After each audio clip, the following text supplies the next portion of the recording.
안녕하세요. 12월 11일 수요일 큐티가이드 시작하겠습니다. 오늘 말씀은 한 레위인이 베냐민 지파의 땅에서 겪은 좀 끔찍한 일입니다. 1번입니다. 성읍의 불량배들은 무엇을 요구합니까?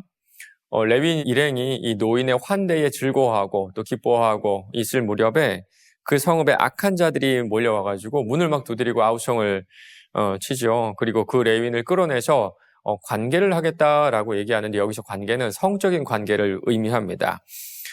사사기 19장을 보면 창세기 19장이 떠오르게 마련인데요. 거기서도 소돔과 고모라를 방문했던 그 천사의 사건과 거의 비슷한 장면을 보여주고 있거든요.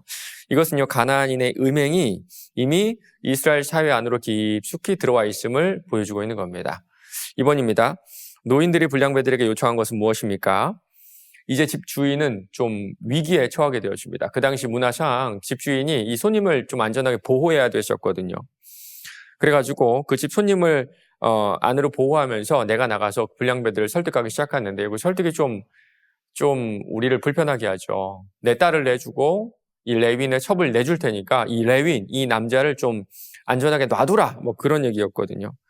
우리 시선으로 볼 때 좀 남자를 지키기 위해서 여자를 희생시키는 좀 아주 나쁜 선택을 한 모습인데요. 그러나 한 가지 확실한 것은 사사시대는 남자든 여자든 안전하지 않은 그런 시대였다는 겁니다.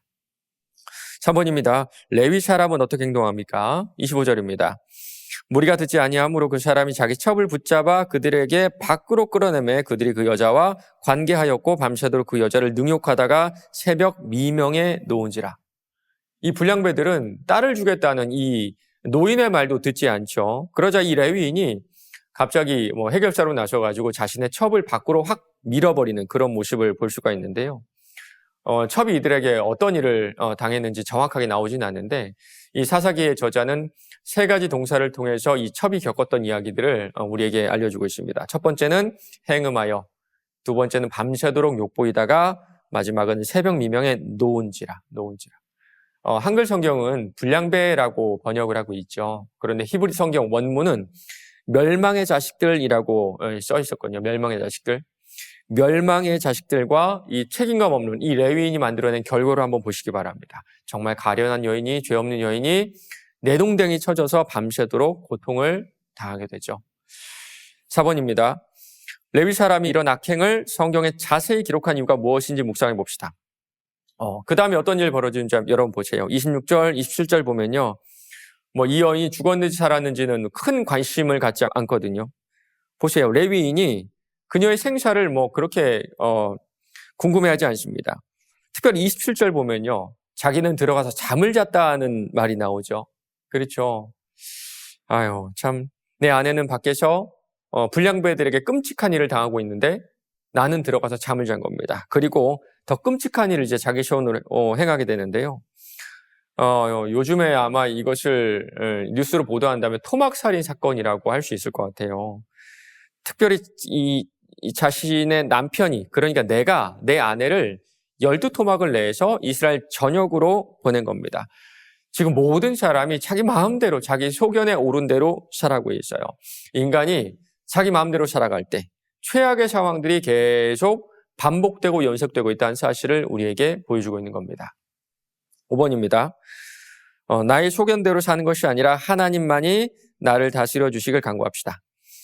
끔찍한 일이 계속 반복되고 있죠. 그런데 지금 이 상황을 보면 가장 불쌍한 것이 누굴까요? 저는 그 첩이라고 생각하거든요.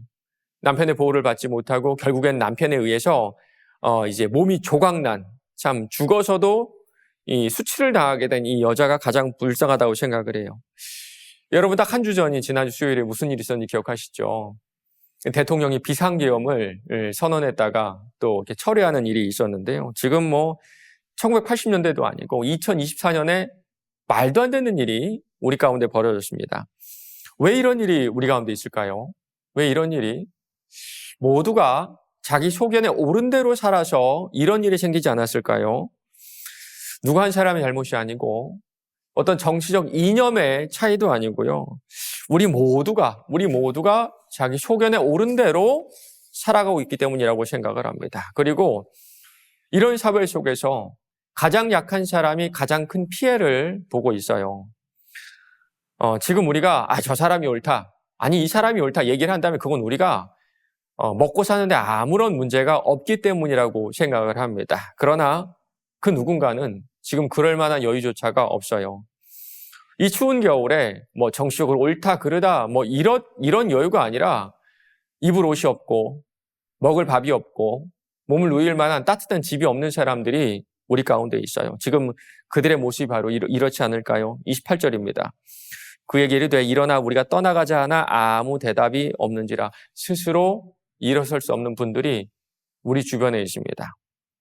사랑하는 여러분, 사사시대보다 더한 이 시대에 우리의 시선이 우리의 대적들, 그러니까 우리가 적대적으로 바라보는 그 사람들만이 아니라 좀 사회적인 약자들에게 우리의 시선이 옮겨갔으면 좋겠어요. 겨울이 점점 깊어져 가죠. 모두가 자기 속에 오른 대로 사는 이 시대에 추운 겨울 문 앞에 엎드려져 있는 그들에게로 우리의 시선을 옮기고 도움의 손길을 내미시는 오늘 하루 되시기를 주님의 이름으로 축원합니다.